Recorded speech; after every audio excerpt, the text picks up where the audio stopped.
Hi, everyone. I'm Elaine Quijano. It is good to be with you. Thanks for joining us for our special coverage tonight ahead of President Biden's first address to a joint session of Congress. The speech comes on the eve of his 100th day in office, a symbolic benchmark used to evaluate a new administration. So far, the president has signed 41 executive orders. That is more than Presidents Trump and Obama at the same point. But Mr. Biden has only signed 11 bills into law, most notably his COVID relief plan. That is fewer than his past two predecessors, as he's largely only been able to find Democratic support in Congress. But that soon may change. White House officials have been quietly meeting with Republican lawmakers. It's over the GOP's counterproposal to his $2.3 billion infrastructure and jobs plan. In addition, President Biden is officially introducing his American Families Plan tonight as a, quote, investment in our kids. It includes investments in child care to make it more affordable for parents and to pay workers better. The measure would also establish a paid family leave program, free community college and pre-kindergarten, and extend child tax credits to fight poverty. While lower and middle-income people will see a tax break, the Biden proposal nearly doubles the tax on capital gains for Americans earning more than $1 million per year. This is a really bold proposal, the American Families Plan. The American Families Plan is going to ensure that kids across the country, families across the country get 4 years of additional education, universal pre-K. That's not a partisan proposal. That's something people across the country really could benefit from. But the president believes we should propose a way to pay for it. So what you're talking about is raising the top rates, the top tax rates for 1% of Americans. 1%, the top rate, going back to what the rates were during former President George W. Bush's presidency to help pay for that. And we think they can afford to do that. While we look ahead to the speech, there is more news developing. In New York City this afternoon, federal investigators raided the home of former President Trump's personal attorney, Rudy Giuliani. Prosecutors reportedly seized his electronic devices when they executed a search warrant. It stems from an ongoing investigation into Giuliani's dealings in Ukraine. In 2019, Giuliani was involved in then-President Trump's efforts to pressure Ukrainian investigators to open anti-corruption probes into his political rivals. At the time, that included the business dealings of Hunter Biden, President Biden's son. And that's where I want to bring in Caitlin Huey-Burns and Zeke Miller. Caitlin is our CBSN Washington reporter. She's on Capitol Hill tonight. And Zeke is a CBSN political contributor and White House reporter for the Associated Press. Welcome to you both. Caitlin, let's start with President Biden's address. There will only be around 200 people in attendance tonight. What do we know about those who are and are not attending? That's right, Elaine. This speech is going to look unlike anything that we've seen in the past, given the COVID restrictions. So as you mentioned, only 200 members of Congress are going to be in the room. Usually there's about 1,600, so shows kind of how pared down this is. On the House side, House leaders determined who would be invited. They invited House committee chairs and ranking members, got the first dibs. And on the Senate side, there was a lottery system to who could attend. So it will be a smaller audience, more spread out.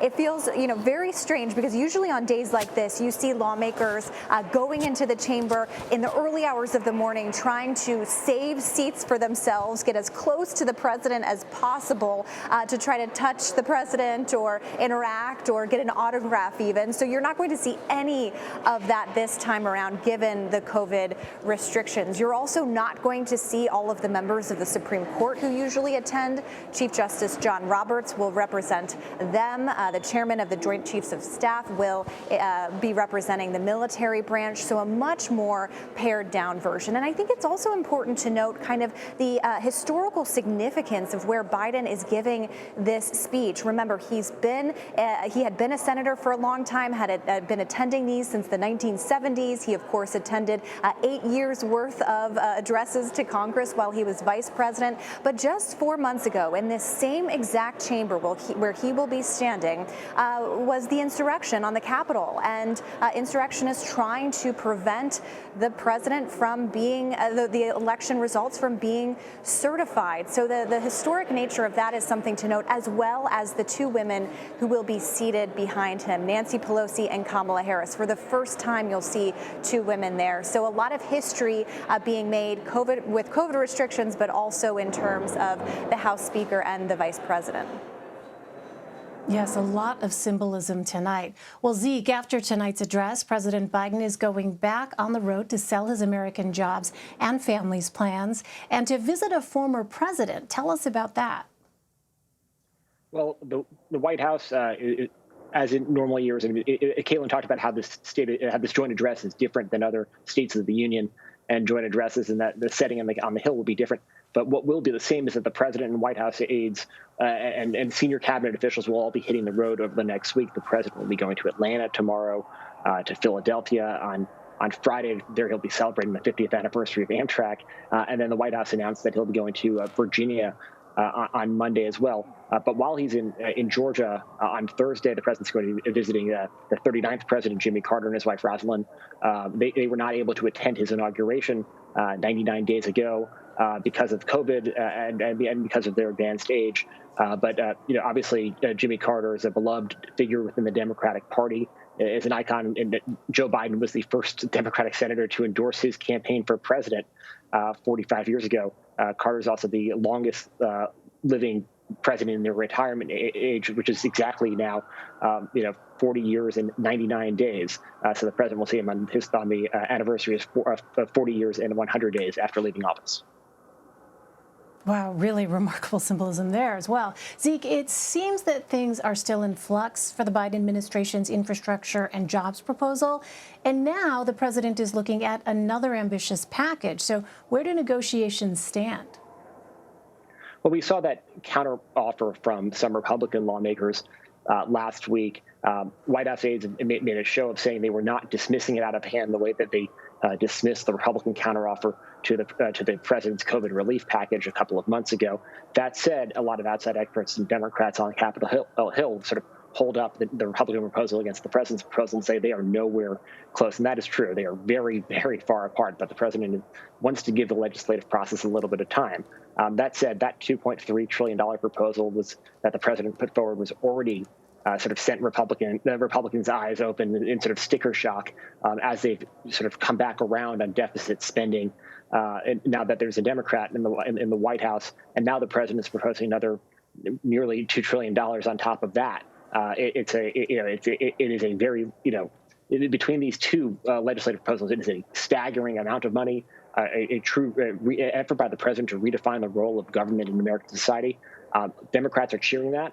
But Republicans are finding a lot of fault with that. So the prospects of getting something through Congress will be very challenging for the president. And that's even with the reconciliation process. Should Democrats decide to go go down that road, they've got to keep their whole conference together. And even that has proven to be a bit of a challenge for the Democrats. Yeah, I mean, staggering really is the word to describe the price tag on these plans.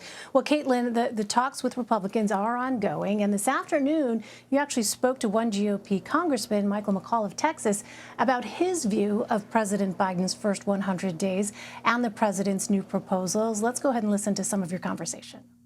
Well, it's been ambitious. I think, my concern is I was at the inauguration. He talked about unity and bringing the country together on both sides of the aisle.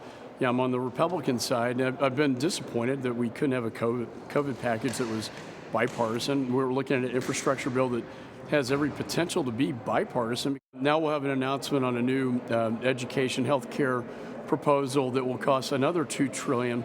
Now we're talking about $6 trillion in a matter of 100 days. That's a lot.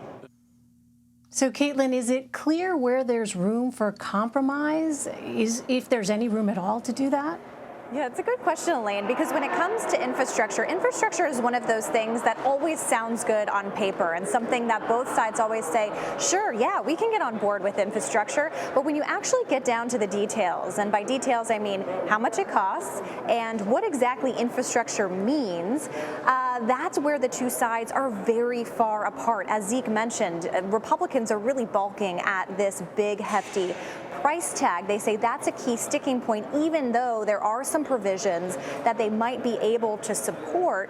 And it's also important to note that Democrats could also have some issues with this proposal that Biden put forward today, because it doesn't include yet a lot of the things that they want to see. It doesn't include an expansion of Medicare, for example.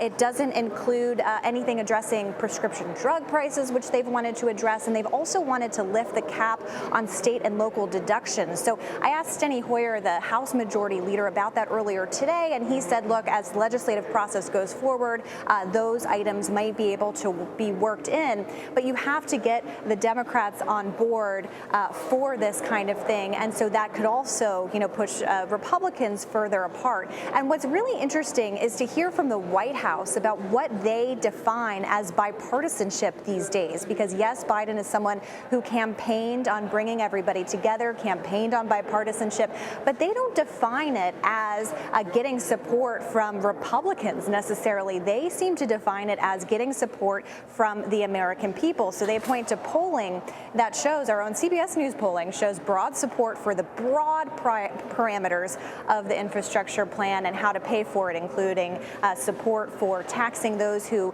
make over $400,000 a year, and also increasing taxes on corporations. But again, the devil is really in the details here, and Republicans want to show that they're trying to work on this, although their proposal is a quarter of the size. And Democrats are also facing the reality that the midterms are next year, and that makes the political dynamics very difficult to pass these big, bold reforms that they want. And if they are in danger of losing the House and the Senate, now is the time to kind of go it alone with some of these big proposals. And so that's kind of how the mindsets are on both sides, very entrenched still. Very entrenched. All right, Zeke, let's turn back to the searches related to two members of former President Trump's legal team, Rudy Giuliani and Victoria Tensing. What do we know about investigations involving them? Well, we know this has to do with Rudy Giuliani's business dealings with Ukraine, potentially related to whether or not he failed to register as a foreign agent, and some of the other efforts overseas. Some of that was obviously the subject of the former President Trump's first impeachment trial. This investigation, according sources tell my colleagues at the AP, was essentially put on hold when senior Department of Justice officials in the Trump administration would not sign off on the subpoenas that were executed today, subpoenas of any attorney in general, but also of a high-profile attorney representing the President of the United States, would obviously be elevated to the highest levels of the Department of Justice. So this is an effort by the Biden Department of Justice here to signing off on the subpoenas that had been recommended by career prosecutors, and those are taking effect. And it will be interesting to see where this investigation goes in the coming weeks and months. All right, Caitlin Huey-Burns and Zeke Miller, thank you both very much. Thank you.